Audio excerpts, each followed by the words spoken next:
Hola, qué bendición estar juntas nuevamente para seguir estudiando la palabra del Señor. Seguimos viendo el reino del sur, Judá. En el tiempo del reinado de Joram, rey de Judá, hijo de Josafat, la nación de Edom se levantó contra Judá. Los edomitas venían siendo tributarios hacía mucho tiempo, incluso lo eran antes de que Israel se dividiera en dos reinos. Si vemos el texto paralelo de este pasaje en el libro de Segunda de Crónicas 21, nos dará más luz sobre lo acontecido. En los días de se rebeló Edom contra el dominio de Judá y pusieron rey sobre sí.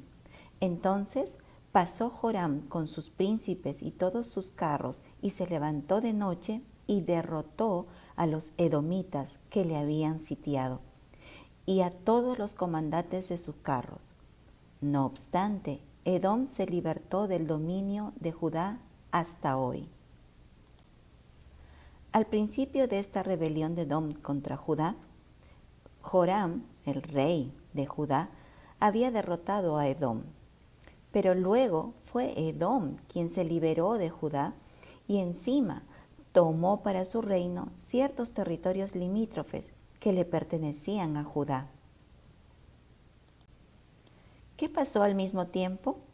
Vamos a ver los libros de Segunda de Reyes y Segunda de Crónicas que narran el mismo momento histórico. Dice en Segunda de Reyes 8:22, también se rebeló Libna, se libertó en el mismo tiempo. Y en Crónicas dice, también en el mismo tiempo Libna se libertó de su dominio.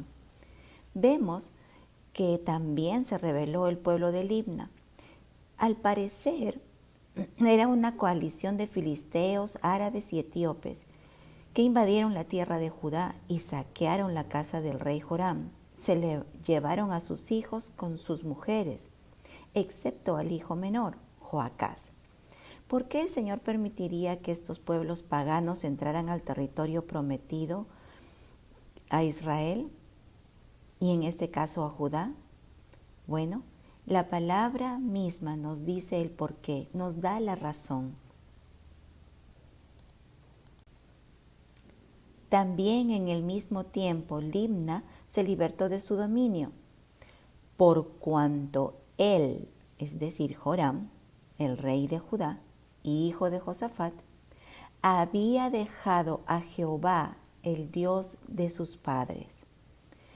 Joram, como rey, hizo lugares altos en Judá, al puro estilo de Israel, de la casa de Acab, para adorar a dioses espantosos como Quemos, Moloc, Astarte, etc.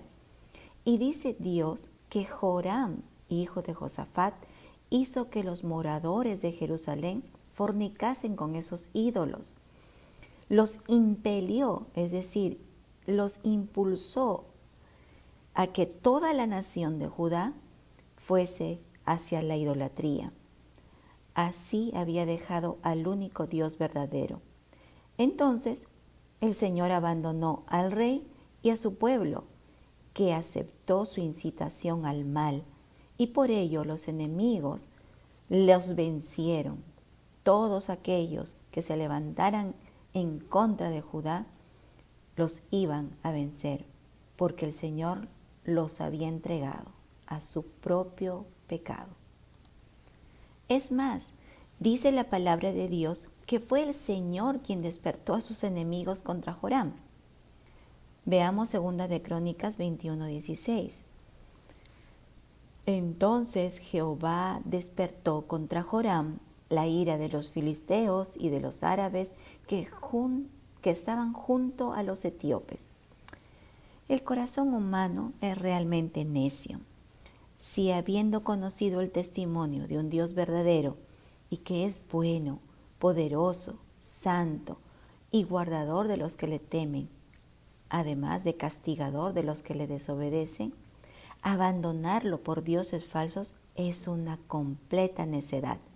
Es que la rebeldía contra el Señor es un germen que está en todo corazón, el cual si uno no lo arranca humillándose ante el Señor, entonces este va a brotar, va a germinar.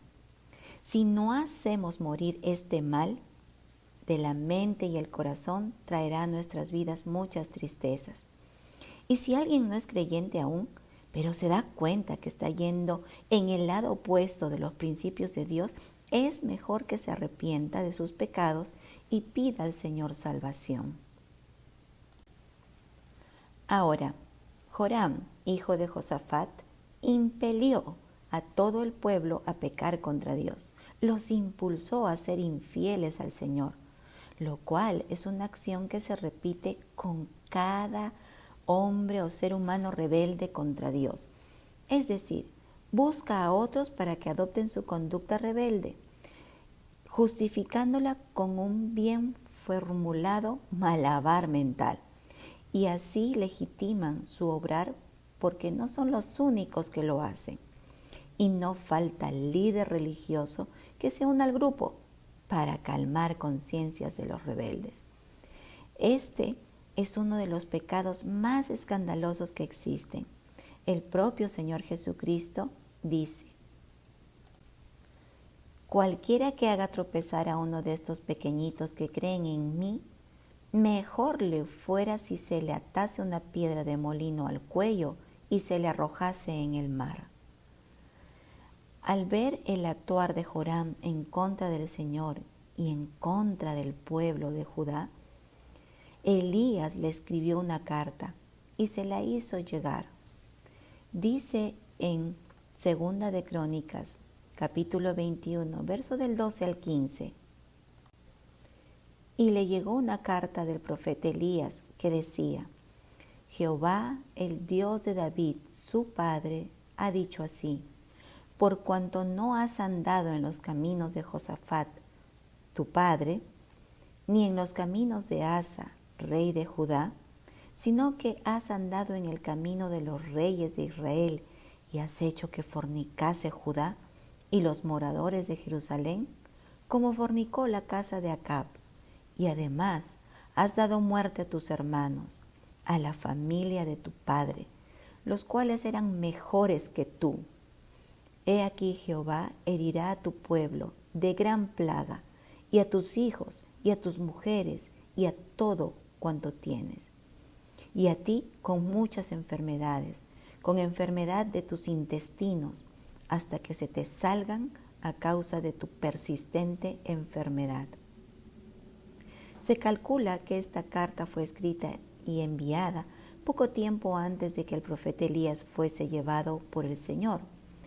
Lo que nos dice que esta crónica del reinado de Joram de Judá sucede un poco antes de todo lo que hemos visto en el reino del norte.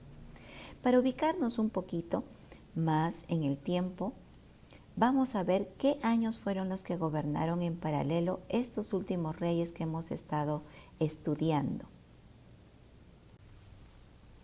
Los reyes de Judá en el reino del sur son los que están en el cartel azul, y los reyes del reino de Israel del norte están en rojo. Vemos a Josafat, luego a Acab. Acab reinó un poquito antes que Josafat. Después a Ocosías, el hijo de Acab, aquel que se cayó de su casa y enfermó y envió a consultar a Baal-zebub si su enfermedad duraría, se sanaría, y el Señor le dijo que moriría. Solo reinó un año. En el sur toma el reino Joram, hijo de Josafat, del cual estamos estudiando hoy. Y después está Joram, hijo de Acab, que reinó poco tiempo después que Joram del sur. Este Joram de Israel, del reino del norte, era hermano de Ocosías, hijo de Acab también, el que envió a un hombre a matar a Eliseo por el sitio de Siria, del que estudiamos en las lecciones anteriores.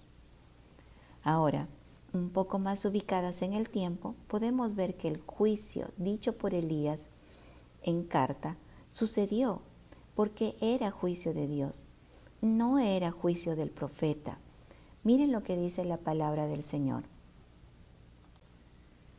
Después de todo esto, Jehová lo hirió con una enfermedad incurable en los intestinos. Nuevamente vemos que los juicios de Dios se cumplen. Pensar que el Señor no va a hacer lo que ha dicho en su palabra es un acto no solo de incredulidad, sino también de insensatez. Las Escrituras nos dan sabiduría y si la ignoramos o la racionalizamos con malabares mentales, caeremos en la insensatez. Sería bueno atender lo que dice Proverbios, capítulo 8, versículo 36, con respecto a la sabiduría de Dios, escrita en su palabra y personificada en el Señor Jesucristo. Mas el que peca contra mí, defrauda su alma. Todos los que me aborrecen aman la muerte. Que el Señor nos ayude a amar su palabra y a obedecerla. Nos vemos en la próxima lección. Dios las bendiga.